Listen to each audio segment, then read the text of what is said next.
Bonjour à tous, vous regardez Sur le Web, le magazine qui décrypte l'actualité au travers du net.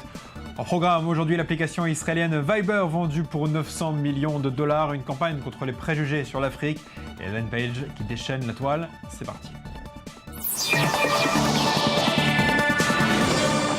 Les révélations incessantes des espionnages illégaux de la NSA ont conduit plusieurs pays à repenser la sécurité Internet de leurs citoyens ainsi que la protection de leur vie privée. L'Allemagne notamment a évoqué la possibilité de concentrer son réseau Internet et la circulation des mails au sein du pays pendant un temps. Berlin évoque à présent l'option de la création avec la France, le président français qu'on voit à l'écran, la création, donc je vous le disais, d'un réseau Internet européen qui serait indépendant des infrastructures américaines. D'après l'agence de presse Reuters, la chancelière Angela Merkel devrait aborder la question avec le président français lors de leur rencontre prévue cette semaine et François Hollande affirme de son côté lors de la rencontre avec Barack Obama, qu'on voit actuellement à l'écran, que les malentendus avec les États-Unis sont dissipés. On l'écoute. Nous avons établi une clarification entre le président Obama et moi-même sur le passé. Ensuite, nous avons travaillé à une coopération qui puisse permettre de lutter contre le terrorisme et en même temps de respecter des principes. Et nous avançons dans la voie de cette coopération. Et il y a une confiance mutuelle qui a été restaurée. Ouais, bon, ça ressemble à des déclarations de bonnes intentions. On verra ce qu'il en sera dans le futur. On parle souvent du financement participatif dans cette émission, ce qu'on appelle le crowdfunding en anglais. Alors je rappelle le principe, tout le monde peut publier un projet sur Internet et faire un appel aux dons auprès des internautes pour le financer. Vous voyez quelques exemples de crowdfunding à l'écran. Et à l'heure de la crise économique, et tandis que les banques sont parfois un peu frileuses en matière d'investissement, le financement participatif est vraiment la bouée de secours pour les petites entreprises. Du coup, le gouvernement français a sauté sur l'occasion et vendredi, il a annoncé un nouveau cadre juridique pour faciliter l'essor de la pratique. Et ils ont l'ambition le gouvernement français, les ministres français, ont l'ambition de faire de la France un pays pionnier en la matière. Bon, autant dire qu'il y a du boulot. La principale mesure du gouvernement concerne essentiellement des critères financiers. On en reparlera dans nos prochaines éditions. En attendant, on passe à notre dossier du jour. Notre dossier du jour nous mène en Afrique où les préjugés ont la vie dure. J'imagine que vous aussi, vous avez déjà entendu des amis demander quel est le drapeau de l'Afrique, quelle est la langue de l'Afrique. Et c'est justement parce qu'ils en avaient marre d'entendre ce genre de questions stupides que des étudiants aux États-Unis ont lancé une campagne pour tenter de mettre fin aux préjugés. Elle s'appelle la vraie Afrique, vaincre stéréotypes. Regardez à quoi ça ressemble. C'est un récit de Cyrielle Cohen et de Laura Duhamel. Est-ce que tu parles africain? Non, et c'est normal, car l'africain n'existe pas. Cette évidence peut prêter à sourire, mais pourtant, nombreux sont ceux qui y croient. Lassés des clichés et des idées reçues concernant le continent africain, des jeunes ont lancé une campagne sur les réseaux sociaux afin de les dénoncer. La page African Student Association a ainsi été lancée sur Facebook par des étudiants américains. Relayée par la chaîne CNN, cette campagne drôle et originale est vite devenue virale. Ces étudiants américains ont publié plusieurs photos de jeunes femmes et hommes arborant fièrement des drapeaux du continent africain pour rappeler que ce dernier est formé de plus de 50 pays différents et singuliers et d'autant de langues parlées. Ils ont également jugé bon de rappeler que les Africains ne se ressemblent pas tous, que l'Afrique existait avant le colonialisme ou encore que les Africains ne vivent pas tous dans le désert. C'est donc une campagne tout aussi drôle qu'instructive et qui contribuera peut-être à changer les mentalités et à faire reculer les amalgames sur le continent africain. Et pour parler de ce sujet, j'ai le plaisir d'accueillir par Skype Edith Yabrou. Bonjour. Bonjour. Bonjour Edith, vous êtes vice-présidente de l'association des blogueurs de Côte d'Ivoire. Première question, comment est-ce que vous expliquez qu'en 2014, de tels préjugés sur l'Afrique existent encore ? Je veux dire, ça ne m'étonne pas en fait. Plus les années avancent, plus les préjugés ont toujours la vie dure. Je pense qu'on parle de mondialisation, mais c'est malgré tout une mondialisation fictive. Parce que peut-être que la personne n'a pas l'occasion de voyager, de venir en Afrique, parce que ce sont des images de guerre qu'on ne voit qu'à l'étranger. Donc c'est normal aussi. Moi, je ne peux pas plaindre ces personnes-là qui ont certains préjugés parce que c'est de l'ignorance due au fait que peut-être que les médias véhiculent beaucoup plus d'images négatives en fait de l'Afrique en fait. D'où cette uniformisation ce qui concerne le vécu des Africains. Edith, pourquoi est-ce que cette initiative n'est pas venue de jeunes Africains en Afrique? Pourquoi est-ce que ça a fallu que ça vienne des États-Unis? C'est bien dommage. Moi, je reconnais que j'ai un peu honte que ça vienne finalement des États-Unis, parce que presque tout finalement vient soit des États-Unis ou soit de l'Europe. Et ce qui est étrange, c'est que les Européens même connaissent mieux nos pays que nous-mêmes. C'est bien dommage, mais je pense que c'est parce que Vous la pensez jeunesse que africaine, les Africains finalement, eux-mêmes véhiculent des clichés? les Africains eux-mêmes ne communiquent pas entre eux. On parle de diversité, mais entre eux-mêmes, Africains, il n'y a pas beaucoup d'échanges. On parle de libre circulation des biens et des personnes, mais même en Afrique, on a toujours ce problème de libre circulation. Donc, c'est triste de voir que ça vient d'Africains vivant à l'étranger, mais bon, c'est tout aussi louable, mais même si c'est dommage que ça ne vienne pas de nous-mêmes, d'Africains, de jeunes Africains.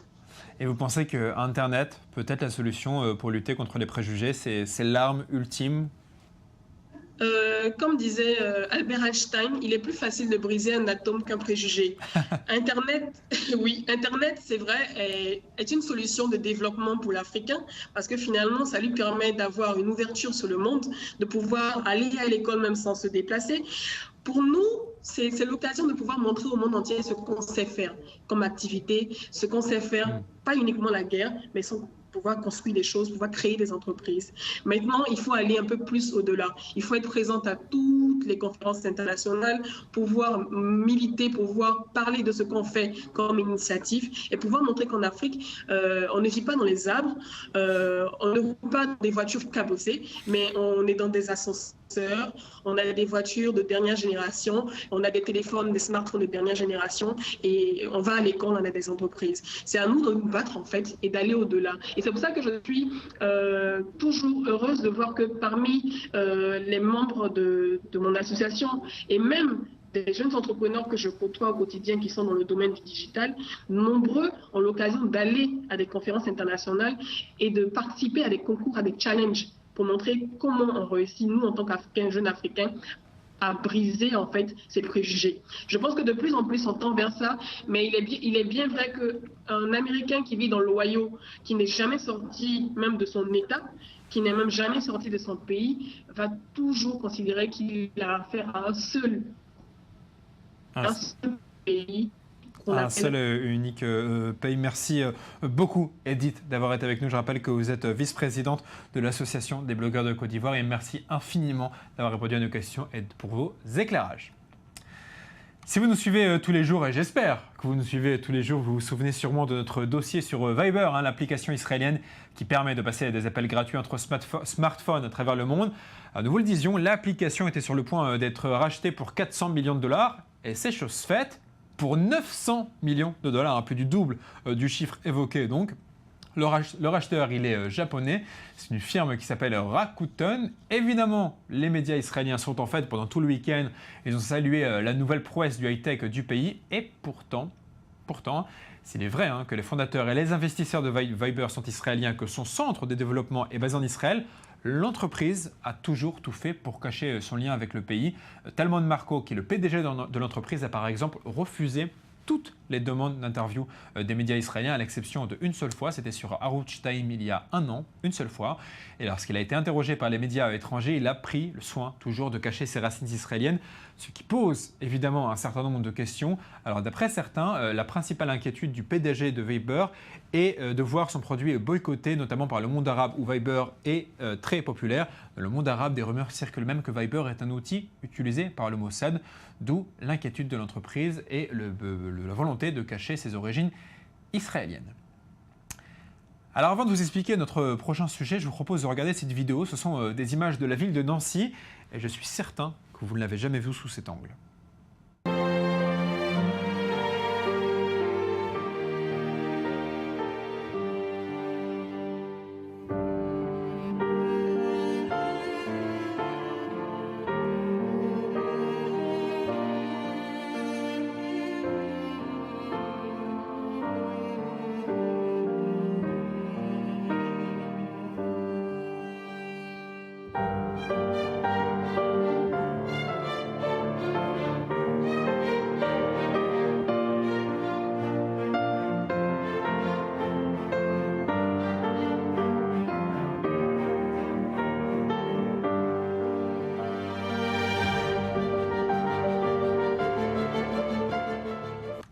Alors c'est très bon, hein, le clip que vous venez de voir a été filmé par le drone d'un jeune de 18 ans, il s'appelle Nance Thomas, c'est son nom, et la vidéo a été visionnée plus de 400 000 fois sur le net. Jusqu'à là, tout va bien, sauf que le jeune homme a été convoqué par la gendarmerie et qu'il est ressorti de la gendarmerie avec une convocation en correctionnel où il devra répondre de, je cite, « mise en danger de la vie d'autrui » le 20 mai prochain. Oui, mise en danger de la vie d'autrui. En fait, cette affaire illustre aux yeux de la Direction générale de l'aviation civile le danger des drones lorsqu'ils sont utilisés par des civils. Je vous rappelle que le drone, c'est un avion sans pilote équipé d'une caméra, qu'il a été créé par l'armée israélienne, donc à la base pour des besoins militaires, et qu'au fil du temps, le drone a été adapté à l'aviation civile, notamment pour être utilisé dans des zones de catastrophes naturelles. Dans l'état actuel des choses en France, l'utilisation de drones par des particuliers est interdite, sauf autorisation de la préfecture. D'une part, pour des raisons évidentes de sécurité, le drone peut se heurter à des hélicoptères ou se cracher sur des personnes. Mais de son côté, la CNIL, la Commission nationale de l'informatique et des libertés, est également inquiète des violations de la vie privée que peut causer l'utilisation des drones. Bah oui, si on peut tous s'équiper de drones privés, espionner nos voisins risque de devenir un jeu d'enfant. En bref, vendredi dernier, c'était la Saint-Valentin et à cette occasion, Twitter a publié sur son blog officiel des statistiques très intéressantes. Les Israéliens sont les internautes qui expriment le plus leur amour au monde sur Twitter.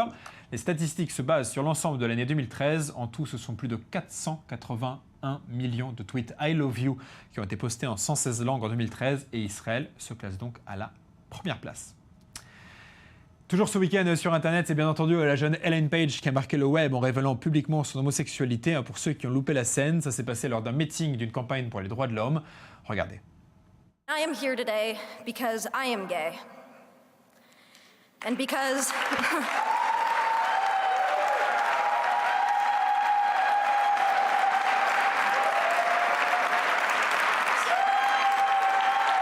I feel a personal obligation and a social responsibility.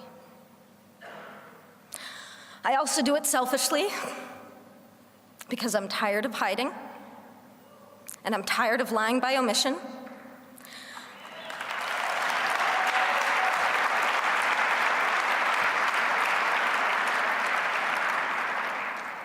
I suffered for years because I was scared to be out. My spirit suffered, my mental health suffered, and my relationship suffered. And I'm standing here today with all of you on the other side of that pain. Alors ces mots ont évidemment ému le web. Des dizaines de milliers de messages sur Twitter et sur Facebook ont été envoyés. La vidéo que vous venez de voir a été visionnée plus de 3,5 millions de fois en 2 jours et demi. Et ceci sans tenir compte des autres copies qui circulent. Il ne reste donc plus qu'à féliciter la jeune actrice pour son courage. Et nous, on passe au sujet décalé du jour. C'est l'œil du net. Alors je sais, souvent à la fin de cette émission, je vous montre des images d'Israël. Alors je suis désolé, c'est encore le cas ce soir, mais que voulez-vous, j'aime bien les cartes postales très kitsch faites pour les touristes.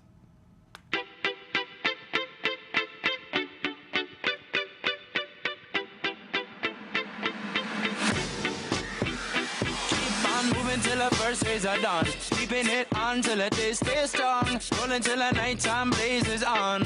All along I keep singing my song. I say this phase is always. Sometimes I get so crazy, but just know that I'll always stay, 'cause you're my light through the haze. It's time for a champion, soothe the soul of the land, bend the heart from the sea and sand till the sun comes up again.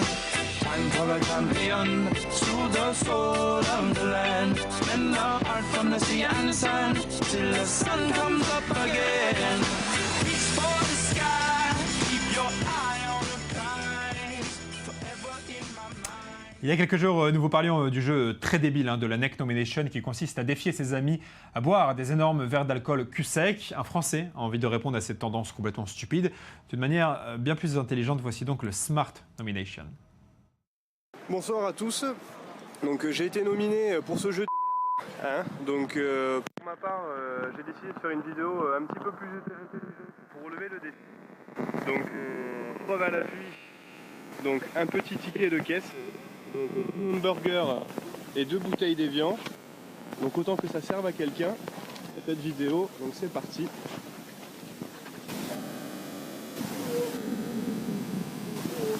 Bon, bonsoir, excusez-moi, vous parlez français?